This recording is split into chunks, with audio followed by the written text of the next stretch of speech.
South ఇండియాలోని అతి తక్కువ ధరలకి రత్నాలనందించే ఏకైక సంస్థ 6JVR. అడ్వాన్స్డ్ కోర్సెస్ తో పాటు ఫస్ట్ ఇయర్ నుండే campus recruitment training leading companies లో 13,000 plus placements with 13.5 lakhs highest package.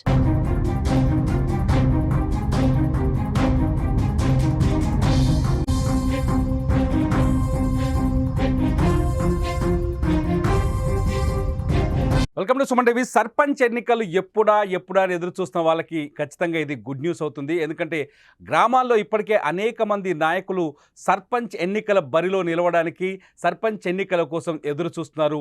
క్యాడర్ని ready చేసుకుంటున్నారు. చాలా రోజుల నుంచి ప్రచారం చేసుకుంటున్నారు. అంతర్గతంగా పబ్లిసిటీ చేసుకుంటున్నారు.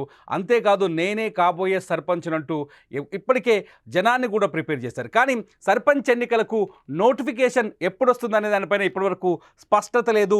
ప్రభుత్వం ఇదిగో ఈ వచ్చే నెల, ఆ తర్వాత నెల అంటూ దాట వేస్తూ వస్తుందని ఒక చర్చ జరుగుతుంది. ఇవన్నిటికీ పుల్ స్టాప్ పెడుతూ తెలంగాణ ప్రభుత్వం జూన్ చివరి వారంలో సర్పంచ్ ఎన్నికలకు నోటిఫికేషన్ విడుదల చేయాలని నిర్ణయిస్తున్నట్టుగా తెలుస్తోంది. ఇప్పటికే పోలింగ్ బూతుల కౌంటింగ్ మొదలైంది.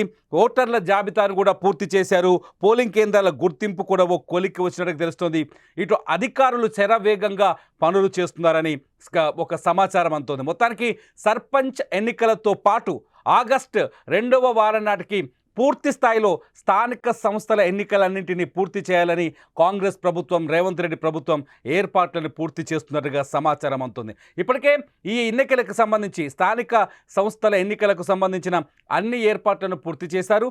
అన్ని సంస్థలకి ఏ పోలింగ్ బూతులు కావాల్సిన ఏర్పాట్లన్నింటినీ రెడీ చేస్తున్నట్టుగా తెలుస్తోంది. ఇప్పటికే దీనికి సంబంధించిన ప్రక్రియ కూడా మొదలైనట్టుగా తెలుస్తోంది. అయితే మొట్టమొదట గ్రామ పంచాయతీ ఎన్నికలతో ఈ స్థానిక సమరం మొదలయ్యే అవకాశం కనిపిస్తుంది. గ్రామ పంచాయతీ ఎన్నికలు మొత్తం తెలంగాణలో 12,633 గ్రామ పంచాయతీలకు ఎన్నికలు జరిగే అవకాశం ఉంది. ఇప్పటివరకు ఈ గ్రామ పంచాయతీ ఎన్నికలకు అంటే ఇంతవరకు పెండింగ్ ఏమీ లేవు. ఆ 12,633 గ్రామ పంచాయతీలకు జూన్ చివరి వారంలో ఈ నెల అంటే రేపటి నుంచి మొదలయ్యే జూన్ చివరి వారంలో నోటిఫికేషన్ వచ్చే అవకాశం ఉంది. జూలై మొదటి వారంలో ఎన్నికలు జరిగే అవకాశం కనిపిస్తుంది. సర్పంచ్ ఎన్నికలు జరిగిన వెంటనే మండల పరిషత్ అలాగే జిల్లా పరిషత్ ఎన్నికలకు కూడా తెలంగాణలో నోటిఫికేషన్ వచ్చే అవకాశం కనిపిస్తుంది. ఎంపీటీసీ, జెడ్పీటీసీ ఎన్నికలకు కూడా అంటే జూలై ఫస్ట్ వీక్లో సర్పంచ్ ఎన్నికలు పూర్తయితే జూలై 2వ వారంలో ఎంపీటీసీ, జెడ్పీటీసీ ఎన్నికలు వచ్చే అవకాశం కనిపిస్తుంది.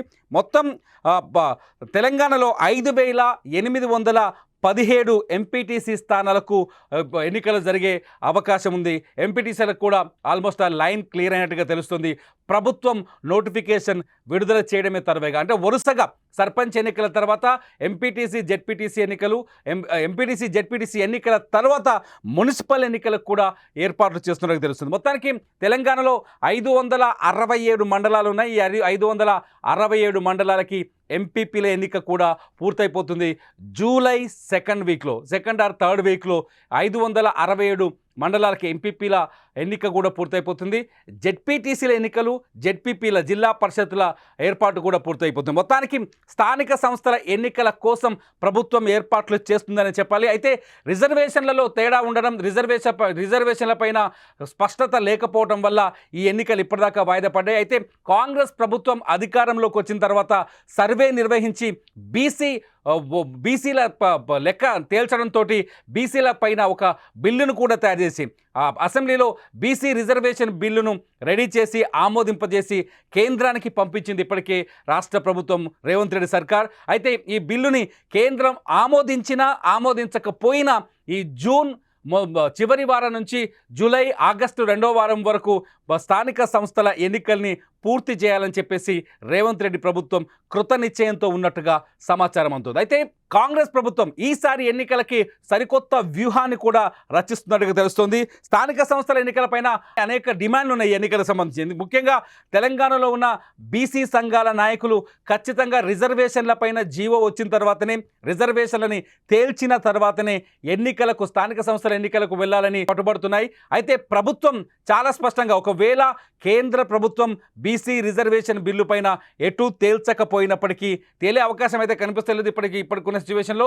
ఒకవేళ తేల్చకపోయినప్పటికీ కాంగ్రెస్ పార్టీ తరఫున ఈ ఎన్నికల్లో 42% రిజర్వేషన్లను బీసీలకు కల్పించాలని ముఖ్యమంత్రి రేవంత్ రెడ్డి వ్యూహాత్మకంగా అడుగులు వేస్తున్నారని తెలుస్తుంది. మొత్తానికి రేవంత్ రెడ్డి స్థానిక సంస్థల్ని చేజిక్కించుకునేందుకు ఒక వ్యూహాత్మకమైన అడుగులు వేస్తున్నారని చెప్పాలి. కాంగ్రెస్ పార్టీ తరఫున 42% రిజర్వేషన్లు ఇచ్చేందుకు రేవంత్ రెడ్డి సిద్ధంగా ఉన్నాడని చెప్పాలి. గతంలో జరిగిన స్థానిక సంస్థల ఎన్నికల్లో ఎస్సీ ఎస్టీ జనాభా దామాషా ప్రకారం స్థానిక సంస్థల్లో రిజర్వేషన్లు వచ్చాయి. ఎస్సీ ఎస్టీలకు కూడా జనాభా దామాషా ప్రకారం రిజర్వేషన్లు వచ్చాయి. ఆ రిజర్వేషన్ అంటే ఎస్సీ ఎస్టీల రిజర్వేషన్ తీసేసిన తర్వాత బీసీలకు దక్కింది కేవలం స్థానిక సంస్థల్లో 21 నుంచి 22% రిజర్వేషన్లు మాత్రమే. మున్సిపల్ ఎన్నికల్లో 31% రిజర్వేషన్ దక్కాయి. అంటే ఈసారి కాంగ్రెస్ పార్టీ రాజకీయ ఎత్తుగడ కూడా ఇక్కడే కనిపిస్తుంది. గత ఎన్నికల్లో బీఆర్ఎస్ అధికారంలో ఉన్నప్పుడు బీసీలకు కల్పించిన రిజర్వేషన్లు కేవలం 21 నుంచి 22% మాత్రమే. మున్సిపాలిటీ ఎన్నికల్లో అయితే కేవలం 31% మాత్రమే. కానీ కాంగ్రెస్ అధికారంలోకి వచ్చిన తర్వాత బీసీల లెక్క తేల్చింది. రాష్ట్రంలో కులగణన చేపట్టింది వ్యూహాత్మకంగా. కులగణన జనాభా లెక్కలు తేల్చిన తర్వాత, కులగణనను చేపట్టిన తర్వాత బీసీల రిజర్వేషన్ పైన ఒక స్పష్టమైన నిర్ణయానికి వచ్చింది కాంగ్రెస్ పార్టీ. 42% బీసీలకు తెలంగాణలో రిజర్వేషన్లను అమలు చేస్తామని హామీ ఇచ్చింది కాంగ్రెస్ పార్టీ. 42% బీసీలకు రిజర్వేషన్ అమలు చేయాలంటూ తెలంగాణ రాష్ట్ర ప్రభుత్వం, తెలంగాణ అసెంబ్లీలో ప్రభుత్వం బిల్లును కూడా తీసుకొచ్చింది. ఆ బిల్లుకు ఆమోదం తెలిపి బిల్లుని కేంద్రానికి కూడా పంపించింది. బీసీ రిజర్వేషన్ బిల్లును కేంద్రం ఆమోదించాల్సి ఉంది. కేంద్రం దగ్గర పెండింగ్లో ఉంది. ఇదే ఇప్పుడు కాంగ్రెస్ పార్టీకి అనుకూలంగా మారే అవకాశం కనిపిస్తోంది. ఈ అంశాన్ని అనుకూలంగా మార్చుకోవాలని ముఖ్యమంత్రి రేవంత్ రెడ్డి భావిస్తున్నట్టుగా తెలుస్తోంది. స్థానిక సంస్థల ఎన్నికల్లో ఈ రిజర్వేషన్లు ఒకవేళ కేంద్ర ప్రభుత్వం బిల్లుకు ఆమోదం తెలపకపోతే కేంద్రాన్ని ఇరుకున పెడుతూ ఈ కాంగ్రెస్ పార్టీ తరఫున వీళ్ళు 42% రిజర్వేషన్ని అమలు చేయాలని, స్థానిక సంస్థలో 42% సీట్లను బీసీలకు ఇవ్వాలనే ఆలోచనతో కాంగ్రెస్ పార్టీ ఈ ఎన్నికలకు, స్థానిక సంస్థల ఎన్నికలకు సిద్ధమవుతున్నట్టు తెలుస్తుంది. ఏదేమైనా సర్పంచ్ ఎన్నికల కోసం చాలా రోజులుగా ఎదురు చూస్తున్నారు. నిధులు లేక గ్రామ పంచాయతీలు చాలా ఇబ్బందులు పడుతున్నాయి. మున్సిపాలిటీల గడువు కూడా ముగిసిపోవడంతో మున్సిపాలిటీల్లో కూడా అనేక సమస్యలు కనిపిస్తున్నాయి. ఈ సమస్యలన్నిటికీ పరిష్కారం రావాలి అంటే వెంటనే స్థానిక సంస్థల ఎన్నికల్ని పూర్తి చేయాల్సి ఉంటుంది. కాంగ్రెస్ ప్రభుత్వం ఇప్పటిదాకా ఒకవేళ రైతు రుణమాఫీ కావచ్చు, లేకపోతే రైతు బంధు కావచ్చు, ఇటువంటి అంశాలు ఎన్నికలకు అడ్డుగా మారతాయి అనుకొని ఇంతవరకు ఎన్నికల వైపు కాంగ్రెస్ ప్రభుత్వం వెళ్ళలేదని రాజకీయంగా కొంత చర్చ జరిగింది. కానీ ఇప్పుడు సిచ్యువేషన్ అంతా రేవంత్ రెడ్డి కంట్రోల్లోకి వచ్చింది. మొత్తానికి రేవంత్ రెడ్డి ఒక వ్యూహాత్మకమైన అడుగు వేస్తున్నాడు. స్థానిక సంస్థల ఎన్నికల్లో రిజర్వేషన్ల అంశాన్ని ప్రజల్లోకి తీసుకెళ్ళి జనాభా దామాషా ప్రకారం కాకుండా 42% రిజర్వేషన్లు బీసీలకు ఇచ్చి ఈ ఎన్నికల్లో ఓటు బ్యాంకుని తమ వైపు తిప్పుకునే ప్రయత్నం చేస్తున్నట్టుగా అర్థమవుతుంది. ఏదేమైనా సర్పంచ్ ఎన్నికలకు సమయం వచ్చేసింది. సమరం త్వరలోనే జరగబోతుంది.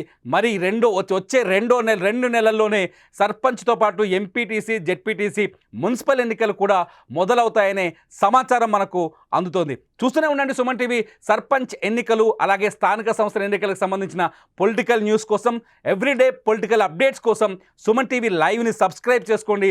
సుమన్ టీవీ లైవ్లో వీడియోస్ చూస్తూనే ఉండండి.